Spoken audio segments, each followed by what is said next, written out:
Hello all welcome back to గ్రీనుమెన్. మనం ఎప్పుడైనా పెద్ద పెద్ద ఓల్డ్ టెంపుల్స్కి వెళ్ళినప్పుడు వాటిపైన చెక్కబడినటువంటి శిల్పాలు, బ్యూటిఫుల్ కార్వింగ్స్ అనేది మనం చూస్తాము. మనకు తెలిసిన ఓల్డ్ టెంపుల్స్, ఫేమస్ టెంపుల్స్కే కాదు, మనకు తెలియని టెంపుల్స్ కూడా చాలా ఉన్నాయి, ఓల్డ్ టెంపుల్స్. అలాంటి వాటిలోనే నేను ఒక టెంపుల్కి నేను వచ్చాను ఇప్పుడు.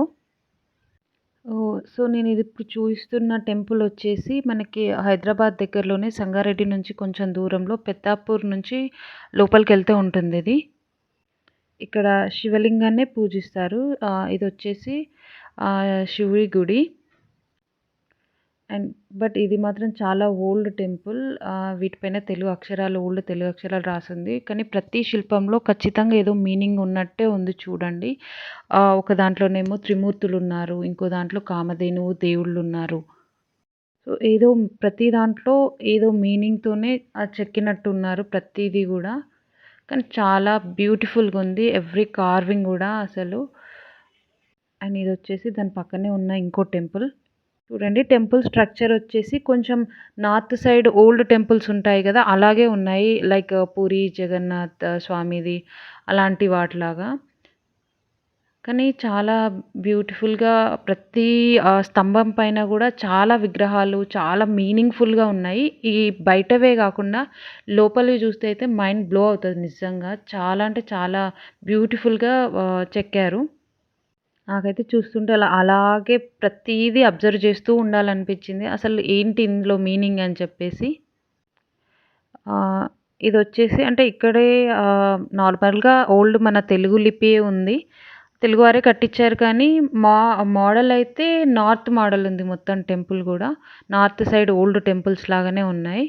ఇక్కడ చూడండి, ప్రతి స్తంభం పైన గూడా డిఫరెంట్ కార్వింగ్స్. 4 సైడ్ మళ్ళీ సేమ్‌గా కాకుండా సంథింగ్ టెంపుల్స్ లాగా ఒక్కొక్క ఆ కాలంలో ఫేమస్ అయిన టెంపుల్స్ డిజైన్స్ అనుకుంటా. వన్ సైడ్ ఒక టెంపుల్, ఇంకో సైడ్ ఇంకో టెంపుల్. మీకు ఎవ్రీథింగ్ గూడా అక్కడ మళ్ళీ ఉండే దేవుడితో సహా వీటిపైన కార్వింగ్ అనేది చేశారసలు.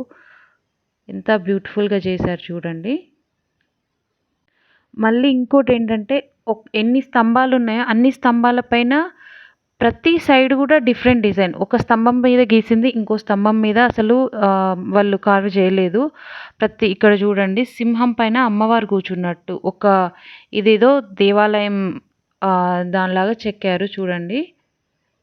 ఎంత బ్యూటిఫుల్‌గుంది. అండ్ ఒక స్తంభం మీద ఒక్క సైడ్ చూసిన డిజైన్ అక్కడ మొత్తం ఎక్కడ చూసినా కూడా ఏ స్తంభం మీద కూడా ఉండదు మళ్ళీ. డిఫరెంట్ కార్వింగ్స్ అసలు. వీటిని అర్థం చేసుకున్నంత తెలివి మన దగ్గర లేదు కానీ చూస్తే మాత్రం అసలు చూస్తూనే ఉండాలనిపించింది. ఎంత ఎంత హ్యాపీనెస్ వస్తుందో చూడండి, ఎంత బాగా చెక్కారు వాటిని. ఇక్కడ 2 ఏనుగులు గుద్దుకుంటున్నాయి. ఇక్కడ చూడండి, మొత్తం టెంపుల్స్, రథాలు, గుర్రాలు, ఏనుగులు అన్నీ డిఫరెంట్ ఫామ్స్ అసలు. ఇక్కడ చూడండి, ఇది పూరి జగన్నాథ్ టెంపుల్ లాగా ఉంది చూడండి, ఇంత పొడవుగా. అండ్ ఇవి కూడా డిఫరెంట్ టెంపుల్స్ని 4 సైడ్ వాళ్ళనేది కార్వ్ చేశారు. ఇక్కడో టెంపుల్, అక్కడో రకమైన టెంపుల్, అటువైపు టెంపుల్.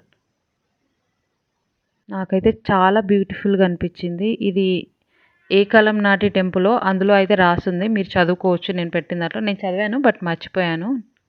ఇదొచ్చి ఏదో పెద్ద ఫేమస్ ప్లేస్లో అని కూడా లేదు, ఒక విలేజ్లో ఉంది. పెద్దాపూర్ నుంచి బాంబే హైవేకి ఉన్న పెద్దాపూర్ నుంచి లోపలికి ఉంది. ఇది ఎక్కువ లోపలికి కూడా కాదు. చూడండి, శివలింగం కూడా చాలా ఓల్డ్. ఇది మొత్తం ఇవన్నీ ఆ కాలం నాటివే. పైన కార్వింగ్స్ కూడా బాగా చేశారు వీటికి. అండ్ ఫైనల్గా థ్యాంక్స్ ఫర్ వాచింగ్. అండ్ ఈ వీడియో నచ్చినట్టయితే please like and subscribe. Bye bye.